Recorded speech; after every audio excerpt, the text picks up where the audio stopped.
the Roots of the Science podcast with your girl, Anne with an E. Hi everyone, and welcome to another episode of the Roots of the Science podcast with your girl, Anne with an E. Understanding and learning about the biological and behavioral aspects of human beings and their extinct ancestors is not a field many are into. However, my guest today, Kimberleigh Tommy, is. Kimberleigh is a PhD candidate at Witwatersrand University, South Africa. She's a biological anthropologist who's currently studying the evolution of bipedalism, or otherwise known as upright walking in our species, the Homo sapiens, humans.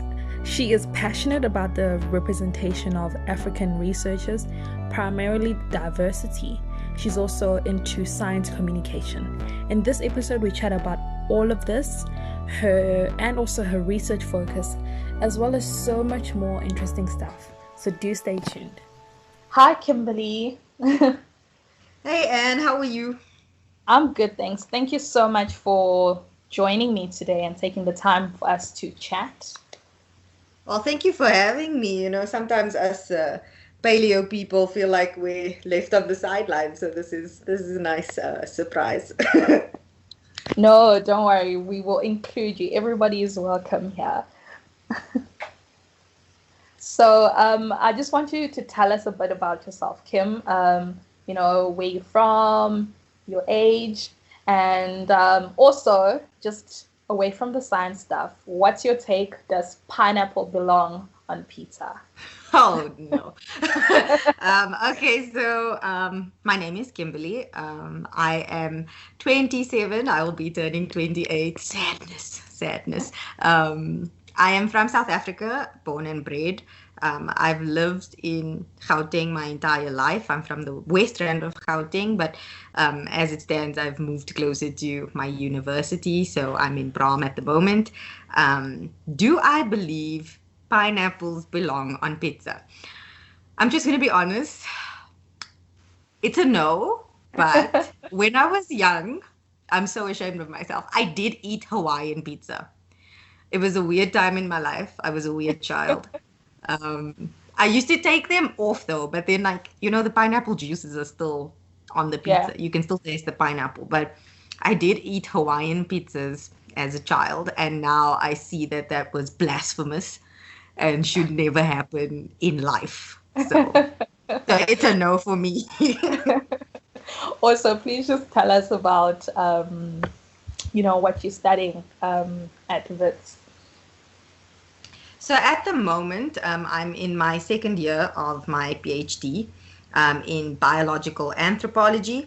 I am what is known as a functional morphologist, which essentially means I study the body, I study bones, and I look at the function of bones and why certain bones look a certain way, and if that is because of the role that they fulfill in our lives. I'm really interested in locomotion, so how animals move.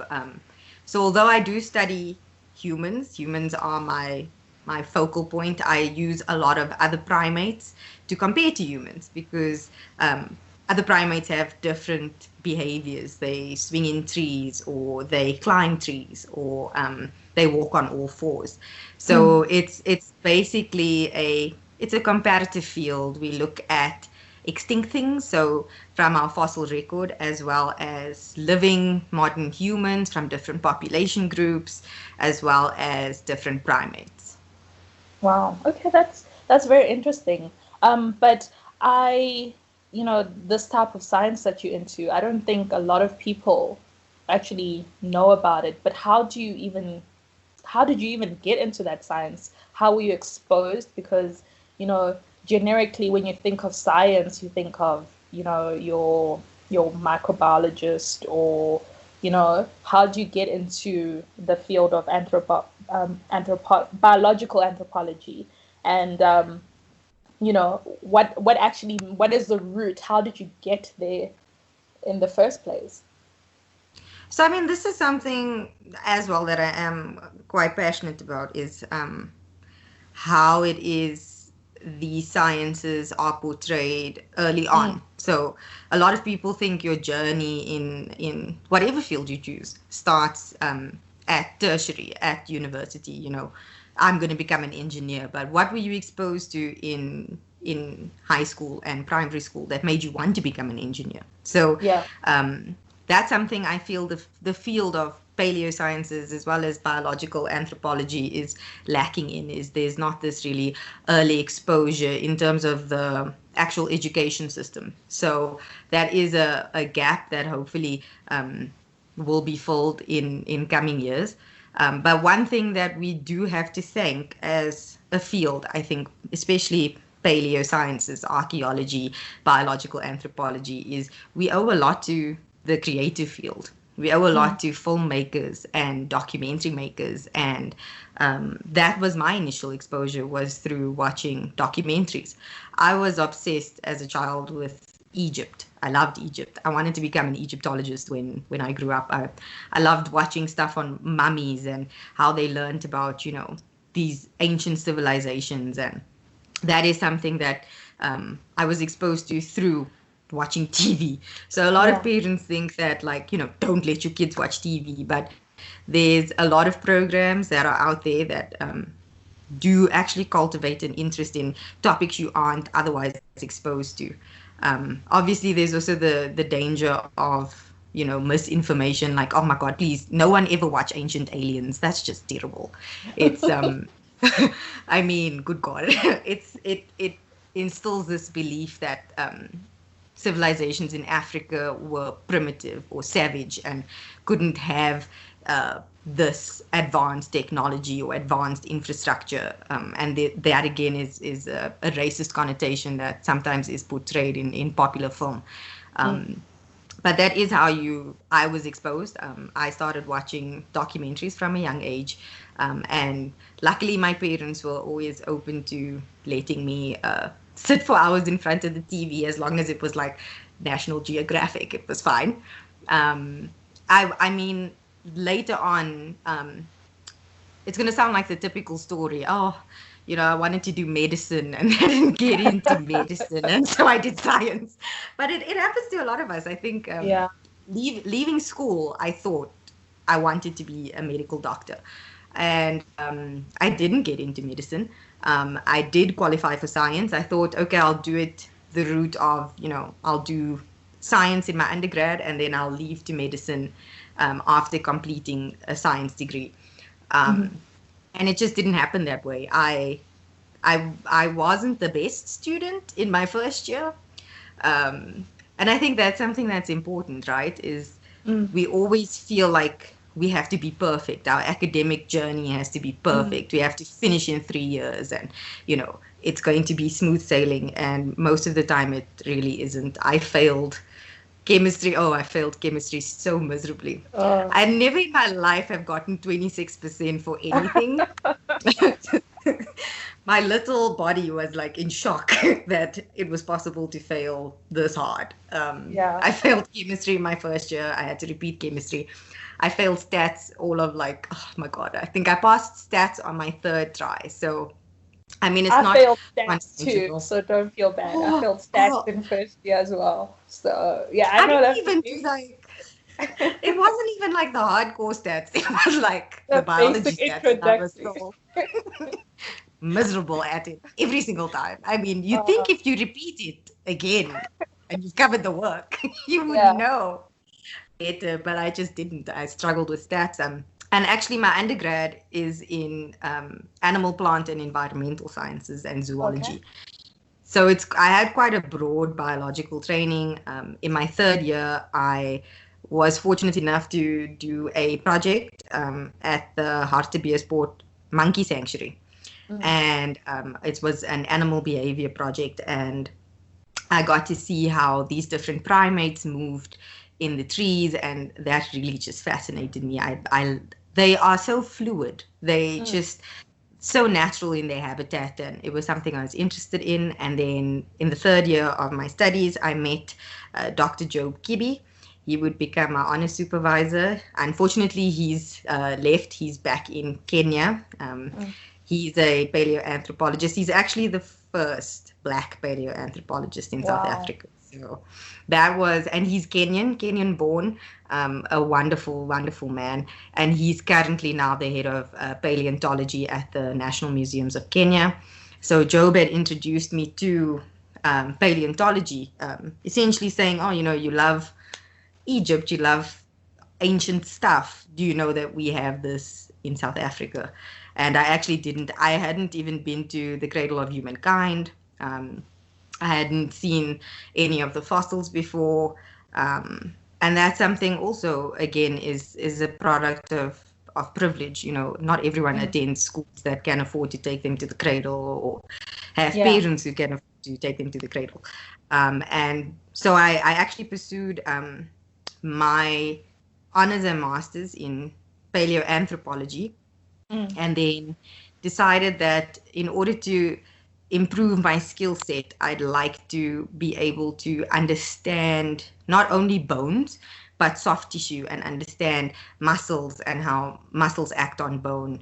And so I then changed in my PhD, and I'm now based at Anatomical Sciences at Wits, and I now look at living humans and soft tissue as well as fossils. So all of this is in an attempt just to make me understand the body a bit better, so that when I do my science, I can actually say something with confidence, because it's something I've learned. Wow, what a journey indeed.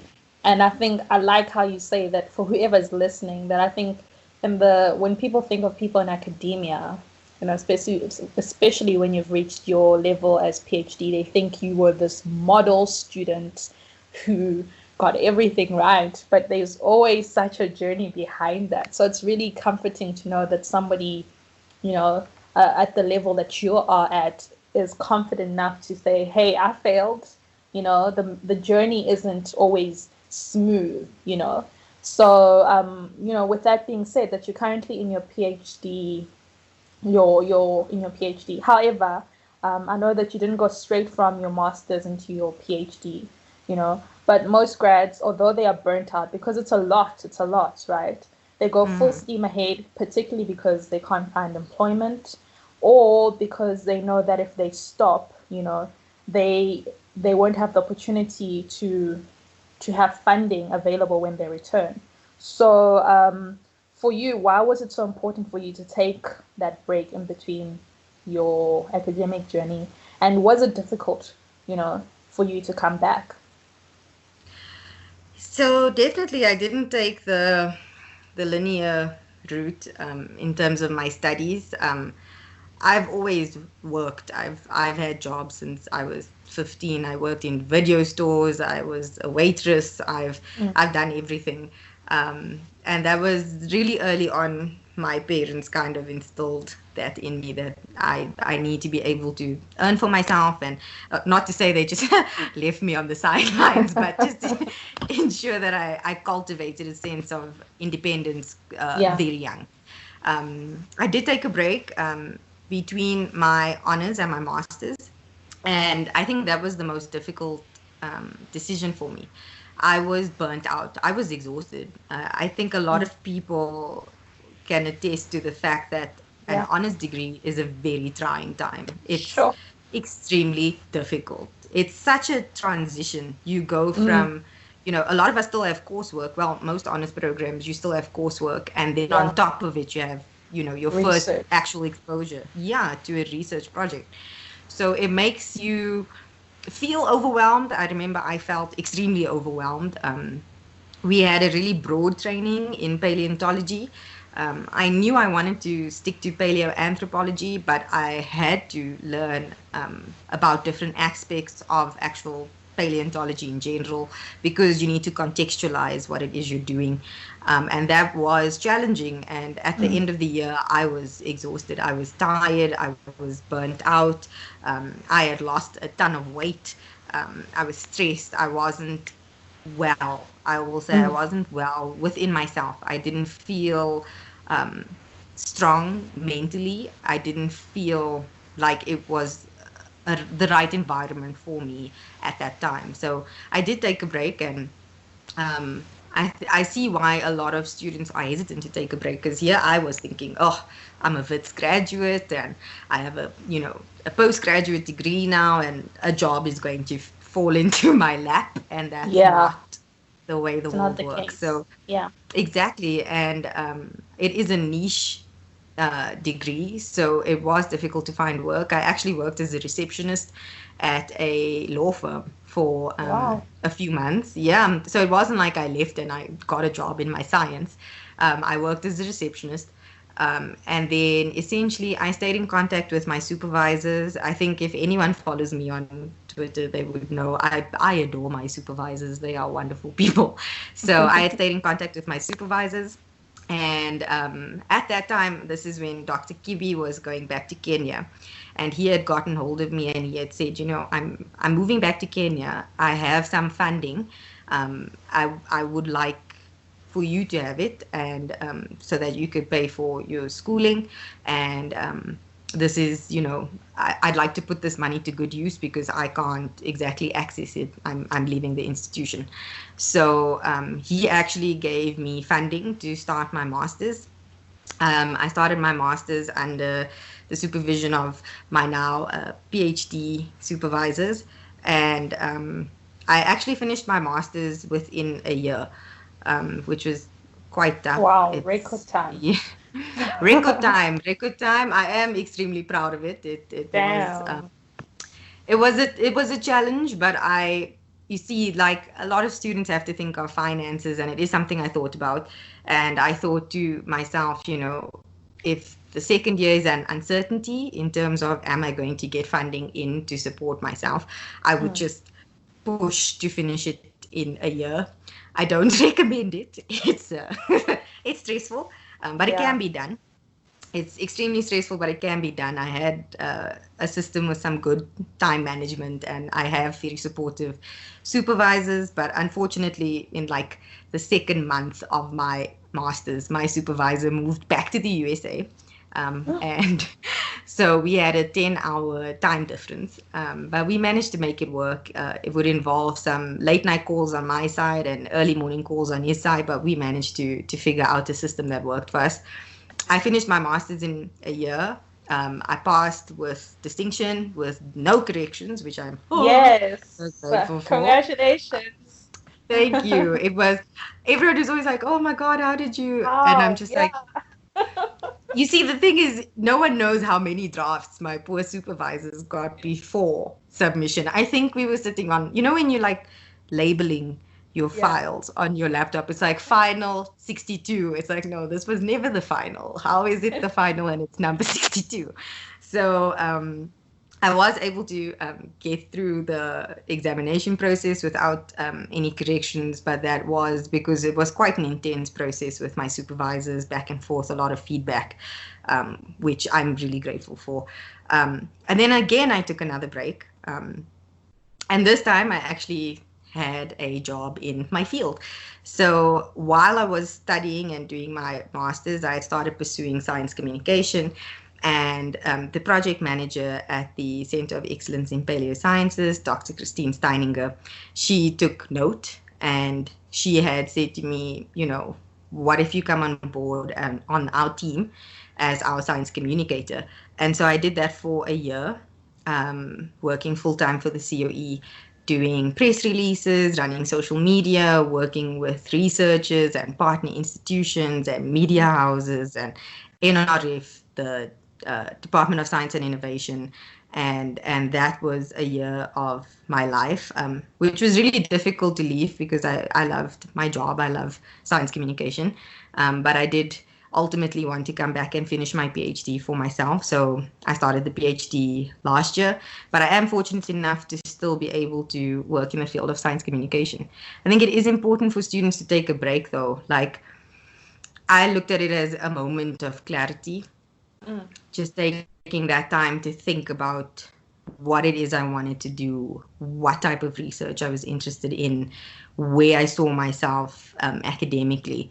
And so I think it did help me, and it gave me not only a break, but a minute to recharge And, sometimes when you're going through your degree, it's so painful.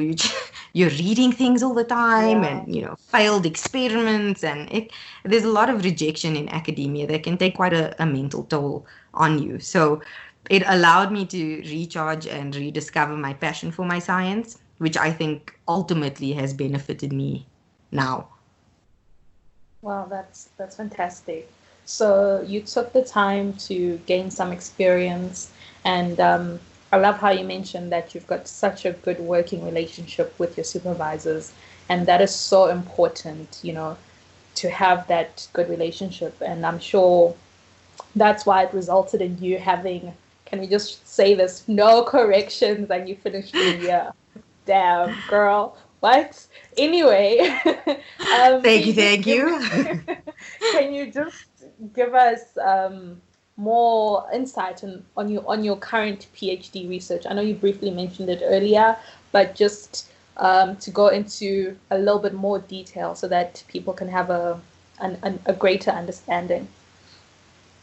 Okay, so if you think about it, there's this image that's like popular in mainstream media, which is, I don't know if it's called the March of Man, which firstly, why is everything man? Like women we were not featured in evolution, or we were just tag-alongs, but that's another whole conversation. Girl, just upsets me.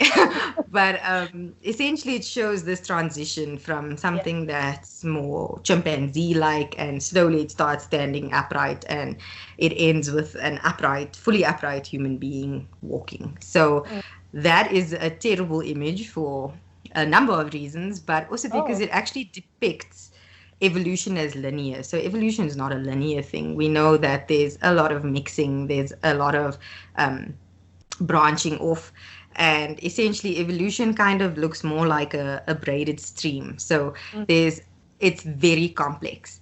But what also about that image is incorrect is the fact that it depicts how we started walking upright as a linear process. And that's what I'm interested in. So one of the defining characteristics of modern humans is our ability to walk on two legs. It's something that we do well. It's something that is unique. So we sometimes can see videos of chimpanzees or other primates walking on two legs, but that's not a common behavior for them. Most of the times they're doing it because they found something that's of value. So if they're picking up fruit, and now their hands are full, so they'll walk on two legs. But that is something, walking on two legs is something that is quite unique to humans. And in order to do this, our bodies had to transition, and we had to go through evolutionary changes to ensure that we were able to do this action, just to walk upright. So that's something that defines modern humans as well as hominins. So hominins are our ancestors, right? And people and members of our family tree. And so I study the evolution of upright walking. But in order to do this, I look at different joints, essentially, of the lower limb. So I've studied the pelvis, so that's looking at the hips. And then I went on to look at the ankle, and now I'm looking at the knee. And these joints are so important because if you've ever twisted your ankle, you would know how difficult it is to actually walk after having hurt your ankle. So looking at these different joints allows us to understand how our bodies are loading because of the way we walk, right? So we've got like these minor changes in the body that show that human beings are built for upright walking. So if you think of a chimpanzee's foot, it kind of looks like a hand because they've got these grasping toes, big toes. So they still spend quite a lot of their time in the trees, whereas human beings, our big toe is in line with our other toes, and our big toe is quite sturdy because it has to push off the ground when we walk. So I look at how walking affects the knee joint at this point in time. The knee actually is prone to a lot of injury, and especially so in women. So what I look at is the internal structure of the knee joint, and that's known as trabecular bone. And trabecular bone is super cool. It looks like a sponge. Okay. And it's you can visualize it using micro CT scans. Obviously, because I don't want to be cutting up precious fossils and people would hate me. So we use scanning technology to look inside bones, and we look Okay. at this trabecular bone, and trabecular bone remodels according to loading. So if you load the bone, it optimizes. So it acts in a way to ensure it's the best possible structure to support the loads. So there's a common term in the study of bones, which is if you don't use it, you lose it. And that's what our bones do. Our bodies are so smart and our bones are so smart that they remodel in order to optimize and to make sure that they are best supporting the rest of our structure.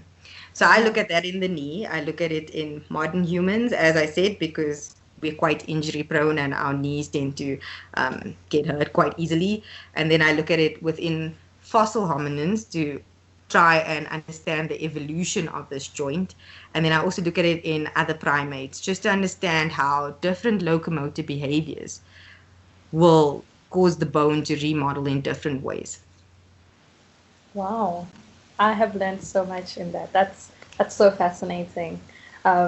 Thank you for that. And I hope that somebody out there gets exposed to be like, you can actually do that. Because I'm sure like not a lot of people know that you can do all the things It's that a you mentioned. wonderful. It's such a broad field as well. It's not only used. There's been studies on sportsmen, so looking at like, for example, power lifters, distance athletes, gymnasts.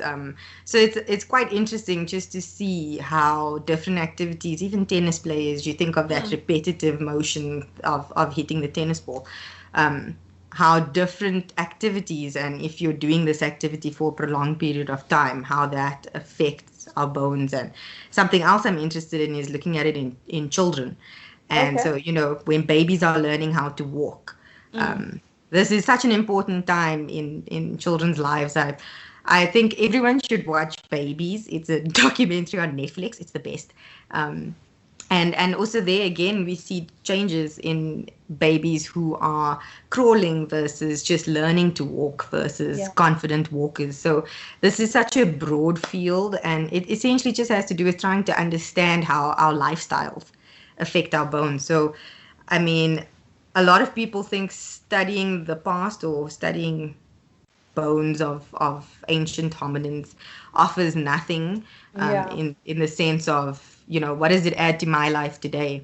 Exactly. But like I said, understanding things like injury, understanding how it is these joints have evolved and what it is they are optimized to do helps us understand injury a lot better and how to prevent injury or treat injury. Another joint that's prone to injury is the shoulder. And we actually understand now, well, there's a lot of hypotheses from different scientists that the shoulder joint has changed so much, because before it was strong and flexible. Because if you think of like a primate in trees, they would need to have strong, flexible joints. And slowly we've lost that because our arms aren't really used for locomotion anymore. We use them to hold our smartphones, and a few thousand years ago they used them for stone tools. So there's all these changes that evolution helps us to understand our actual living body. Why do we still have wisdom teeth? Why do we still have an appendix? All of these things are actually processes in evolution. So that's the important part. And also looking at ancient populations helps us to track how our modern lifestyles have affected our bones. So even populations from a few thousand years ago that were still living as foragers have much stronger bones because they were so active, and they would be walking or running for hours at a time. And here we are like sad about Uber Eats being closed because of the lockdown. And We've so got our such a sedentary lifestyle. Yes, our sedentary lifestyle has changed our bones. We have relatively lighter, less dense bones, just because we aren't as active. Quite a lot of, we wear shoes now. That's changed. Our morphology, it's changed. How our foot interacts with the substrate. We have tarred roads versus natural substrate. So, I mean, it's such a broad field, and there's so many different things to look at. So definitely hoping some more people join me in the anthropology studies. They should. I mean, I'm like, why did I go into agriculture? Well, we needed people in agriculture because now we're lazy because we have farming.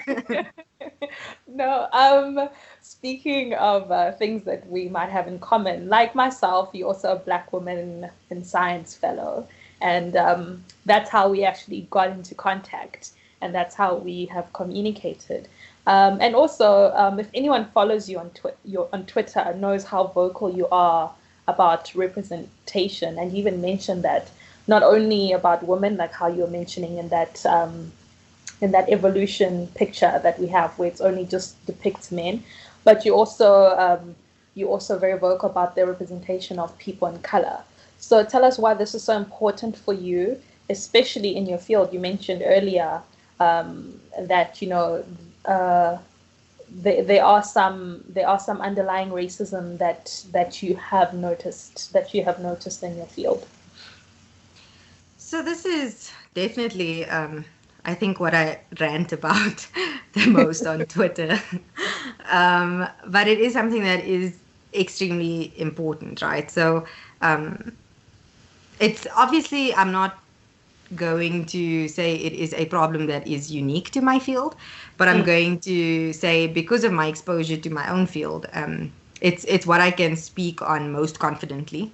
Okay. So basically, this can be traced back. It's not even like it's an apartheid thing, or it's actually a long-standing issue. So what we see in these fields of archaeology, biological anthropology, and paleosciences is that they were actively weaponized. The science was weaponized. So a lot of times people will always say, but science is objective. Science can be objective, but scientists are not. Scientists are people that are influenced by certain things, and science can be used in a negative light. So, for example, something that I've noticed we tend to hear a lot as people in this field is, oh, but we don't evolve. We aren't monkeys, or we haven't evolved from monkeys. And that's a big misconception. But what also is often not understood, and this is because the field is predominantly white, is why that is so offensive, right? So to a person like you, or a person like me, someone of color, it's not, the problem isn't in the evolutionary sense. The problem is that before we were told we are primitive, and people like us are primitive, and we are essentially not human, right? So accepting evolution becomes something that's extremely difficult, because evolution never accepted us. We were treated as subpar humans. So that's quite a big challenge we're facing, is how evolution and these fields, not only evolution, but fields like medical sciences, have contributed towards racism and structural inequality. So that's something that I am passionate about. I think that it's pointless dismissing it, because that doesn't solve the problem. We need to face it head on. It needs to be something that's addressed loudly, and something that then the work has to go into it. So we face these challenges, even in an apartheid sense. A lot of studies on human beings were derogatory and used to justify the apartheid system. And this was like saying, oh, but Black people have a smaller brain, or that it's not as developed, or women shouldn't be allowed to vote because they're emotional, or whatever the case is. There's so many different fields that contributed to it, but ultimately there's a distrust for the science now. And also the science itself lacks in that. Imagine you only have a group of people who have shared a common life experience. That means that all of their questions are shaped by their life experiences. And because their life experiences are all similar, you're getting the same type of questions. So I believe firmly that science is more about asking questions than finding answers. And the more diverse group of people you have asking the questions, the better your science will be. And for a long time, people of color and women, and I will say women of color, because a lot of times we say people of color and women separately. And then at this intersection falls us, women of color. And you're at the bottom of two marginalized groups. You're at an intersection of two marginalized groups, and that can be lost in translation. And we sit at the bottom of this power dynamic, and it's something that needs to change because we do have valid perspectives, valid questions, and are able to contribute to science, but obviously have been ignored in the past, ignored and abused essentially by scientific systems. So that's a shift I would like to see, is more representation, especially in the paleosciences. I mean, the first Black women to graduate with a PhD in paleoanthropology is Dr. Miriam Tawane, who is a fabulous, she's the best. She is actually the curator at the Ditsong Museums here in Johannesburg. And she got that degree in 2012. Wow. So that gives you an idea of what we're up against in paleosciences. Sure. 2012 was not even a decade ago. Yeah. And that's our first Black woman. And so many challenges since then in actually developing women in the science. And it's not for a lack of interest. I can definitely tell you that. There's many women, many Black women who are interested in the science, but because of the nature of it, in that it is seen as a science for white privileged people. It's been conducted in that way. For example, there'll be unpaid field work, and I'm like, I can't go 2 months without money coming in. There'll be just in small ways, it's catered to a more privileged demographic. So that is something that needs to evolve. It needs to change, because Africa is so fossil rich. It's unbelievable. We have what is called the cradles. So it's always a fight between Kenya and South Africa, who's the cradle of humankind. But there's incredible fossils of early hominins in Kenya. And they also find here in South Africa, here in the cradle of humankind. And we've got a great record of archaeological advancement and archaeology in general across the coast of South Africa. And so we've got all these natural resources. I mean, South Africa has almost 40% of all the hominins found in the world are found in South Africa. And researchers come from all over the world to work on our collections. And here we are with less than 10 women, Black women in the country working on these collections and working on these fossils, which is a great loss. I mean, these are women from different communities, different perspectives, different knowledge, and with so much to give, but without a platform or an opportunity to do so. So that is something I am passionate about, because we need to essentially not tip the scales, but in order to right the wrong, you need people in the field who are willing to call it out.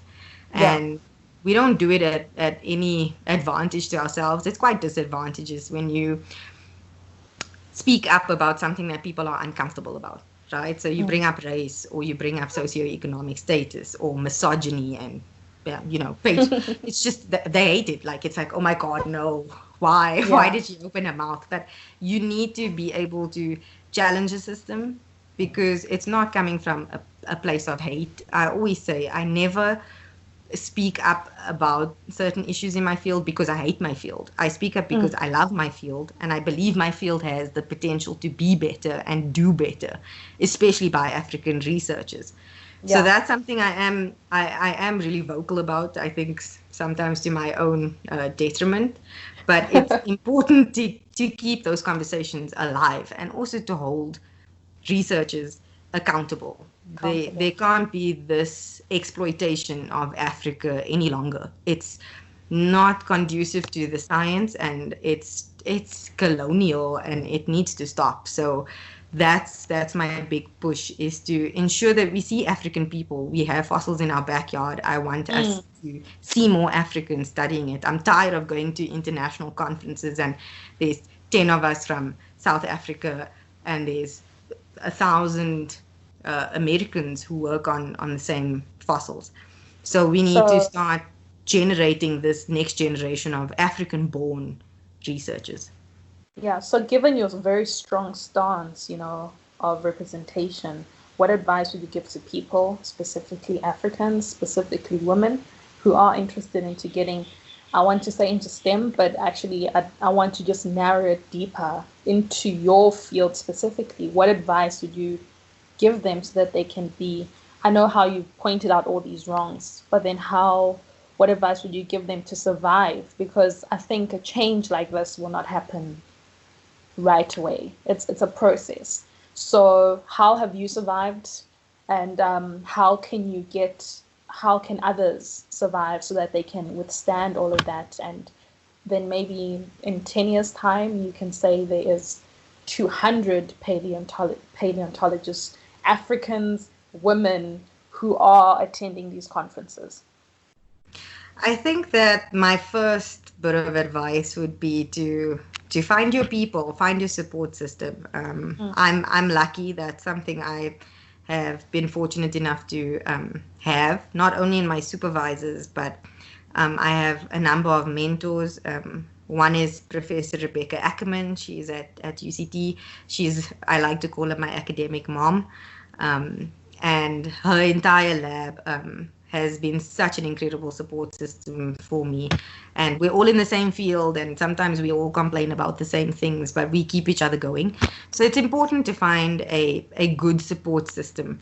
I think it's also important to go into it with your eyes wide open, right? So I came in completely blindsided, and it's a constant learning process for me as well. I mean, I've had to learn about my own privileges and my own biases, and hold myself accountable and constantly question myself and work on myself.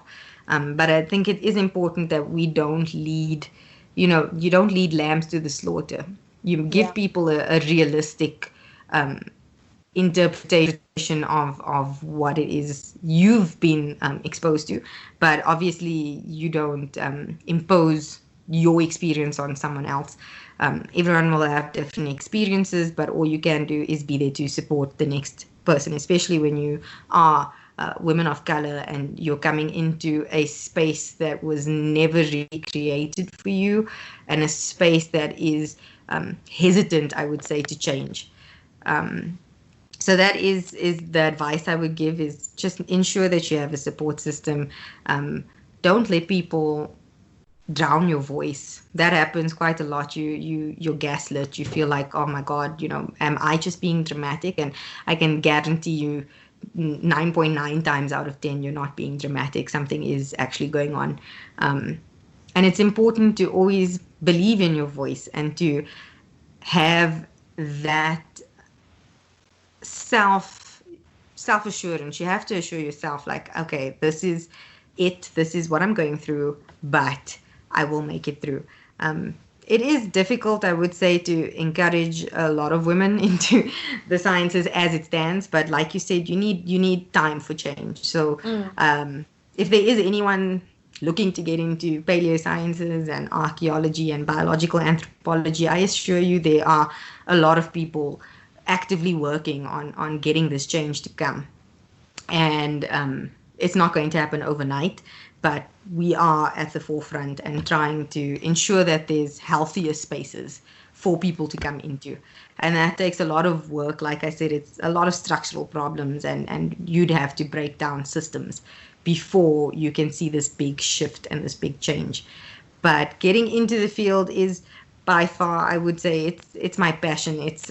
I love it. I love those bones. I love, I love being able to understand these things and talk about it and speak to my family about it and to see their excitement for it. And that can never be taken away by anybody. So the important thing is to know your source. You must just know that you're here because you deserve to be here. You need to believe in yourself and what it is you bring to the table. And you bring a lot, because the perspective from Africans, from people of color, from women of color, from women, has been missing in the science for so long that it's only now, I feel like it's coming into its renaissance. We're coming into this beautiful time where there's just such good research coming out, just because we have more diverse teams. Yeah. So the space is getting better. I will say that we are working hard, and there are a lot of institutes and a lot of people who are doing the right work and calling it out and ensuring that people are held accountable and that there is change. Yeah, no, and one of them is you. You can hear by how passionate you are about this. And it's been such a pleasure to learn new things,